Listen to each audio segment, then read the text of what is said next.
Hey, I promised a quick tour of the online presence of the University of Utah libraries. We have tons and tons and tons and tons and tons, hundreds of millions of things, mostly scholarly articles, like 8 million books in print, a lot of them electronic. We have dissertations. We've got databases. So if you wanted to go through and download something so you can do like an AI analysis or something like that.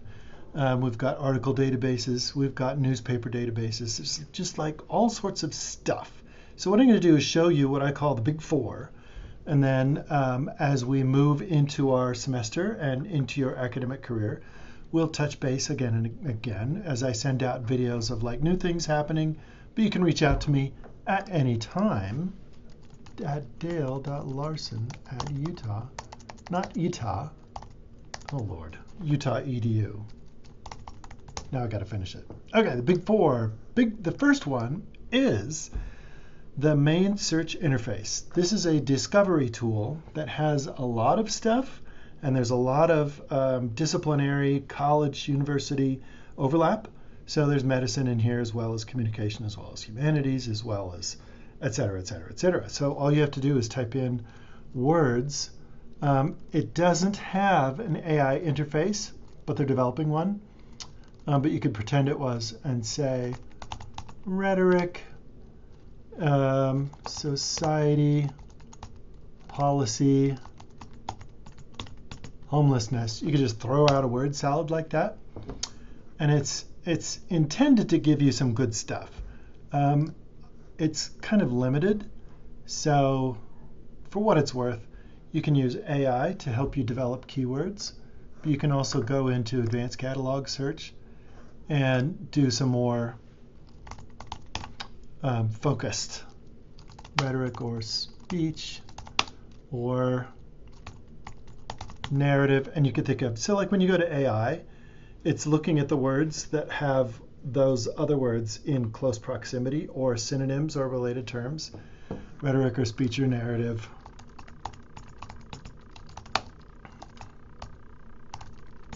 So, ta-da, you're in AI now, and you'll have much better results. And you can go into articles, articles, books, book chapters, dissertations, et cetera, et cetera. And then there's ways of narrowing it down. You can narrow it down by date. You can narrow it down by all sorts of different things with these filters on the side. Nothing that you aren't familiar with, but I would encourage you, since you have access to everything in here, dig around and see what we have. The library has a strict privacy policy for your academic freedom. We don't want you to feel like if you look up something that might be sensitive to like a politician or something like that, that you're going to be picked on. None of this is captured or saved, except in your browser, so you can see everything that I've looked for. for students. Hey, I'm about to see you. Second thing. Oh, so that's all on my side. We don't save anything on our side. Second thing that every academic library has is databases. This is where you can get into things like, I just sent out a video, hopefully you got this, on Policy Map, which is something that takes like census data and a little bit of consumer data, and it overlays it in popular or population density areas like counties and things like that.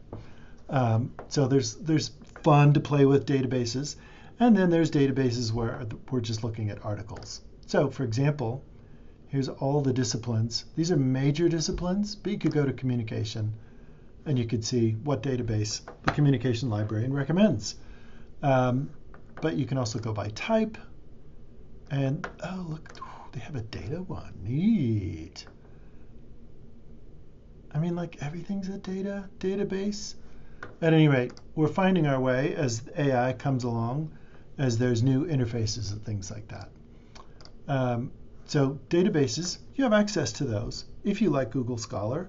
Some AIs work, like Perplexity gives good citations that aren't just like slop fake ones. If you find a citation for something, you can go back in here and look for it. Actually, look in here and put the title in quotes, and then it will send you to that exact phrase. of the article. What if that doesn't work? The third thing that every academic library has that is really valuable is interlibrary loan. Interlibrary loan is something where if you find it, we'll go get it for you, whether we own it or not. And we'll just, we could purchase it or something like that. I think I've already done this. Let me show you something how this works, though. It was terrible grammar. New requests are where you would request an article or a book chapter or anything like that. So it's not always apparent, because you'd think with the user experience design that it would be like someplace right there. No. It's hidden up there. No commentary from Dale. The fourth thing, research guides right here. This is where you can find what other librarians recommend. We've got about 40 or so librarians, from health sciences to music to engineering to social sciences and humanities. And you can find what their guides are. Or you can just type it in. So I'm going to type in communication. And here's all my guides. I make a lot of them for classes, but I have a PhD and master's one with my favorite databases that I recommend. This one, validating keywords and background info. AI is taking that one on, and this is going to evolve over the semester. But these are my favorite disciplinary research databases and why I like them. So if you think of like rhetoric in politics, sociological abstracts is going to be a good one because people are trying to change society or observe values, et cetera, et cetera, et cetera. So what I would like you to do is dig in and start to just throw in keywords and see what you can find, because these are discrete, high-end, well-regarded, very valuable information sources that have been vetted in like peer review or high-level journalism, et cetera, that you wouldn't necessarily be able to get out in the open web.